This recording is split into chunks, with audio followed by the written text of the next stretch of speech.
Hey everyone, and welcome back to the channel. In today's video, we're going to do an in-depth comparison between the Samsung Galaxy S22 and the Google Pixel 7 phones. These two phones represent the entry-level variant on both companies' flagship phones. So if you're trying to decide between these two phones, this video will give you a comprehensive perspective of what it's like to really live with both of these phones. On that note, this S22 has been my everyday phone since it launched in February, and I've been using the Pixel 7 exclusively for the last 2.5 weeks. Spoiler alert, these are two great phones, but they're very different. And so with that, let's dive right in and talk first about design. The main thing that makes both of these phones so recognizable is the camera bars on the back. The S22 has a 3-camera bump that blends seamlessly into the left side of the phone, while the Pixel 7 has its distinctive visor design across the back that they first introduced on the Pixel 6. The S22 features a totally flat back outside the camera bump, and it has a really nice matte finish that I really like. In contrast, the Pixel has a more rounded back and a gloss finish that is a fingerprint magnet. This glossy finish is also incredibly slippery in the hands, so if you're someone who likes to go without a case on your phone, that is certainly something to consider. Now, around to the front of the phones, both feature a display that is mostly flat edges. However, the size of the displays is certainly one of the biggest differences between these two phones. The S22 offers a relatively compact package with a 6.1-inch display with uniform bezels on all 4 sides, while the Pixel 7 offers a larger 6.3-inch display with a bit of extra bezel on the chin. While on paper 0.2 inches doesn't sound like a lot, in reality the handling really changes. I'm already on the record of being anti-big phones, so it may not surprise you that I prefer the smaller S22 here. I find that I'm able to pretty easily access the entire screen with one hand with my pinky firmly anchored on the bottom of the phone. But the same can't be said about the Pixel 7. Reaching the top of that phone requires me to change my grip, which I already mentioned is really slippery, dramatically increasing the chance that I'm eventually going to drop this Pixel. Now, interestingly, both phones are roughly the same width. The main dimension that's different is actually the height. This means that the aspect ratio on the Pixel is slightly wider than the S22. So when displaying full-screen videos, the actual displayed image size is actually almost identical, with slightly larger black bars on the sides of the Pixel. While we're on the topic of displays, let's talk about the specifications of each of them. Both phones are 1080 panels, but the extra height on the Pixel 7 means it has a slightly lower pixel density than the S22, but both offer excellent resolution for their display size. Both screens are AMOLED, offering nice inky blacks and great contrast in color. The S22 uses their AMOLED 2X display tech, which offers slightly better color and HDR performance. Their max brightness is also similar, with the S22 capping out at 1300 nits peak brightness and the Pixel 7 edging it out ever so slightly at 1400 nits. I've had no issues viewing either screen even in direct sunlight. The S22 features a 120Hz refresh rate display, while the Pixel 7 is capped at 90. I think most people would be hard-pressed to see the difference between 90 and 120Hz on a 6-inch screen, and both have felt super smooth in my use. The last difference worth calling out here is that the Pixel's display is Corning Gorilla Glass Victus, while the S22 has the Victus Plus, which should offer just a bit more durability over the long term. In the 8 months that I've had the S22, I've had 0 issues with any scratches on the display, but time will tell on the Pixel 7. Overall, I would say that both of these displays are great. When viewed side by side, I'd give the edge to the S22 for the slightly more vibrant screen, but really you can't go wrong either way. Both of these phones feature an in-display fingerprint reader, but they have very different approaches. The S22 uses an ultrasonic sensor, while the Pixel utilizes an optical sensor. I'm still a pretty big fan of physical fingerprint readers, but between these two phones, the S22 is the hands-down winner. The ultrasonic sensor is quick and consistent. After some practice, I've gotten to a point of muscle memory with the S22 where I can nail that sensor every single time, and the phone opens right up. The optical sensor on the Pixel 7 is pretty good, and an improvement over last year's disappointing Pixel 6's sensor, but it's still an optical sensor. I definitely missed it more often and had to frequently resort to using my PIN code. And one annoying thing about having an optical sensor is that when it's dark and you want to unlock your phone, the display lights up with a searing white light on the fingerprint area to read your thumbprint. So if you miss that sensor slightly, you'll be hit with a blinding light, which I found to be pretty terrible if, for example, you're trying to check a notification in the middle of the night. So the win here definitely goes to Samsung. Let's quickly talk about the speakers, as neither of these phones is much to write home about. Overall, they are pretty similar sounding, but something I did notice and I wanted to point out is that the Pixel has dual bottom firing speakers, which are louder than the earpiece speaker located on the top of the phone. What this means in practice is that depending on how you orient your phone to watch videos or play games, one side will be decidedly louder, which I found distracting, and it forced me to try to hold the phone in different ways to compensate for it. The same isn't true for the S22, which sounds much more balanced. Next, let's turn to performance, and I'm going to keep this brief.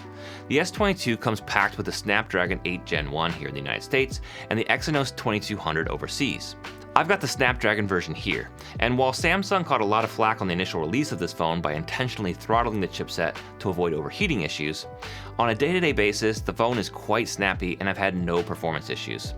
I'm not a big mobile gamer, so those throttling issues never really impacted me personally, but if that's your biggest concern, I really don't recommend either of these phones. On the flip side, the Pixel 7 comes with a new Tensor 2 chip. From a benchmarking standpoint, the S22 should smoke the Pixel 7, but benchmarks aren't how people use their phones. I consider myself a relatively power user as a heavy multitasker, especially while traveling for work. I was able to take the Pixel 7 on 2 work trips during the time I've had it, and I can tell you that both of these phones offer great real-world performance. Now, one of my biggest complaints about the S22 has been the heat that it kicks out when you really start pushing it. And honestly, the Pixel 7 does the same thing.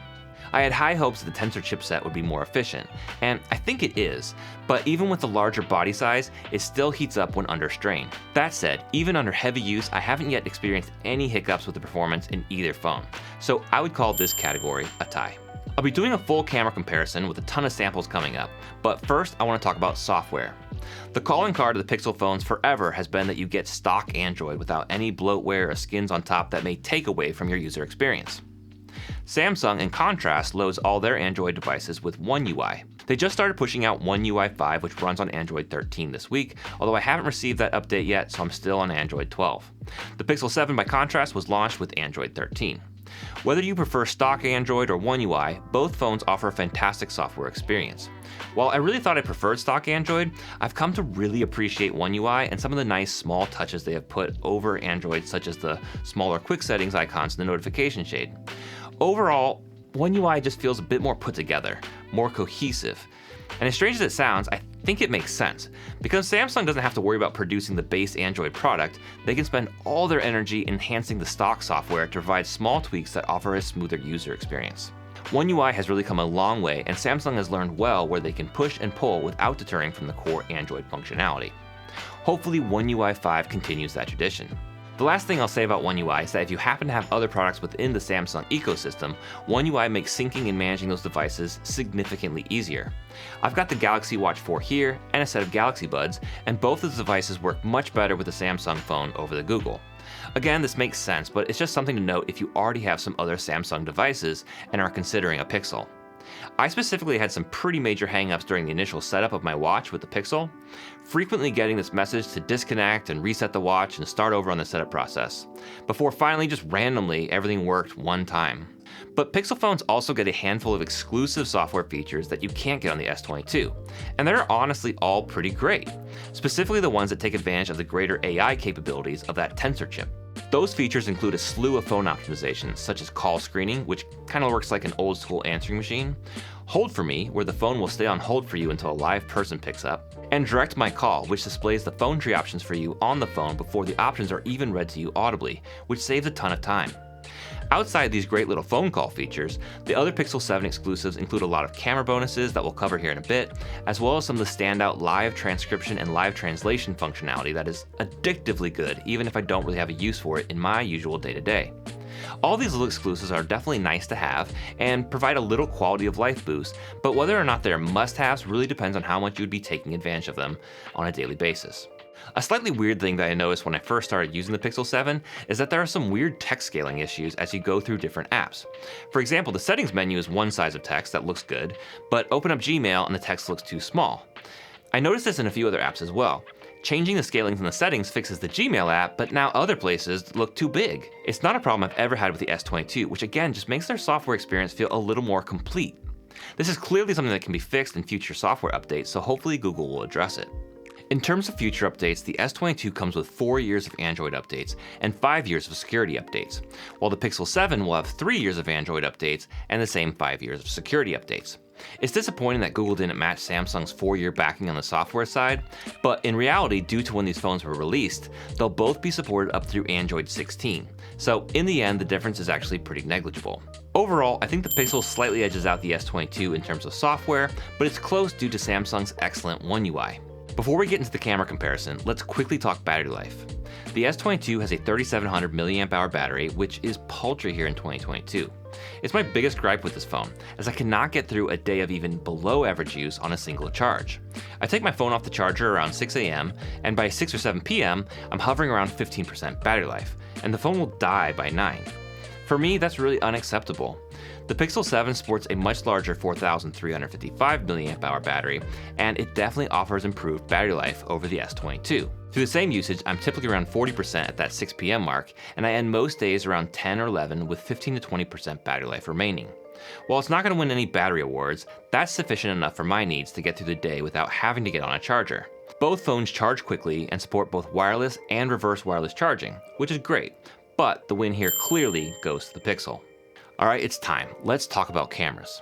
We'll start with the specs on board and then jump into the sample photos and videos. The S22 features a 3-camera system around back, starting with a 50 megapixel main shooter, a 12 megapixel wide angle, and a 10 megapixel 3x telephoto lens. The selfie camera on the front is 10 megapixels. On the other side, the Pixel 7 has a 2-camera system, with a 50 megapixel main sensor and a 12 megapixel wide angle. While the Pixel 7 is missing that dedicated telephoto lens, it does feature a 2x zoom which actually crops into the main sensor and offers pretty good results. The selfie camera on the Pixel is 10.8 megapixels, so other than the lack of a telephoto, the other cameras are pretty much 1-to-1 between both phones. Video specs match up pretty well between the phones as well, other than the S22 can record up to 8K at 24 frames per second. But I'm just going to ignore that because, to be honest, no one should be shooting 8K on a phone. But let me know in the comments if you disagree. With that, let's jump into the samples. I tried to match the photos as closely as I could between both phones, but I have an oopsie to report. I forgot to turn off HDR when I was filming the comparison video clips with the Pixel, and so all of the clips are basically useless. When I bring them into my video editing software, all the clips are super overexposed, and I haven't been able to accurately color correct for it to where I feel it's a good accurate representation of the phone. So I'm really bummed, and I actually don't have the Pixel available to me right now to refilm this portion, so I apologize. That said, let's take a look at the photos, and at the end you'll see one video clip comparing the Pixel's new cinematic video mode with the S22's portrait video.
Alright, let me know in the comments which sample photos you preferred. Both of these camera systems are really good. If you're more into photography, I think the Pixel 7 is very hard to beat. Photos from the Pixel felt a lot more natural and true to life to me, with the S22 preferring to go much higher contrast with more saturated colors. Both phones do really well in their portrait modes for photos, but again, I think the Pixel does a slightly better job of convincing you that you're using a more expensive camera to give you that blurry background. I included one photo in there that was shot in a dark room to showcase the night photography modes on both phones. And I have to say that while Pixel phones have always had a huge advantage in nighttime photography, Samsung has really come back hard with the S22, and the results are very similar. Now, unfortunately, I wasn't able to show you the video comparisons I made, but I can tell you the results that I can see on my end, which is that the S22 slightly edges out the Pixel in video, providing cleaner video with less noise in less than ideal lighting conditions. On the photo side, the Pixel relies very heavily on post-processing to get their photos looking right, and they can't really do that in real time to the videos, so that's where the Pixel's camera system lags behind. I included that example of the cinematic video from the Pixel since it wasn't in HDR, but man, it looks bad. Even the examples that Google showed when introducing this phone, you could tell it was bad. It's barely better than using something like Zoom to blur your background. The S22's portrait video, by contrast, doesn't try to do too much, and so the little blur that it does offer is much more controlled and realistic.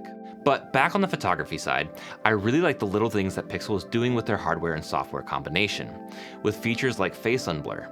I found that worked pretty well when trying to take pictures of my kids who never sit still, so that was really nice to have. There are other creative modes in the Pixel like their motion blur modes, which I didn't test because it's not really something I would see most people using on a day-to-day basis. I also wanted to point out that the S22's selfie camera for video calls absolutely blows the Pixels out of the water. Again, you can tell the Pixel relies very heavily on post-processing for their photos to correct for their sensors issues. So selfie photos on the Pixel look great, but live video through the selfie camera is gray and washed out. In the end, which camera system you prefer probably depends on your needs, but I think most people would find the Pixel to be a bit better for photography and the S22 to have a slight edge on video. So it's pretty close, and if it wasn't for the very bad selfie camera performance for video, I would have given this one to the Pixel, but we'll have to call it a push. Alright, so let's sum it all up and choose a winner. Both the Samsung S22 and the Google Pixel 7 are really good phones, and I think they'd both tick all the boxes for most users. They also each have their strengths and weaknesses, so which one's best for you depends on your priorities. Both are snappy performers, which should meet most anyone's needs, but the main thing I like about the S22 is the overall design and especially the size of the phone. I love smaller phones that I can comfortably use in one hand, and the S22 works great for that. I personally really like One UI, and the software just feels a little more finished than the Pixel. For photography, the camera system is good, and video recording is definitely better than the Pixel. I also think the display stands out when compared side by side. The things I like most about the Pixel is the improved battery life, those Pixel exclusive software features, and I really think photography for the Pixel 7 is just best in class. I was just faced with a decision on which one of these to keep, and personally, I'll tell you I was definitely conflicted. Ultimately, I decided to keep the S22, mostly due to the size of the phone. I'm really hopeful that Google considers reintroducing a more compact Pixel, which has been missing since the Pixel 5. If a slightly larger phone doesn't bother you though, my recommendation would be the Pixel 7. So I hope this video proves helpful to you, and if it did, please consider subscribing for more content like this. Thanks for watching, and we'll see you on the next one.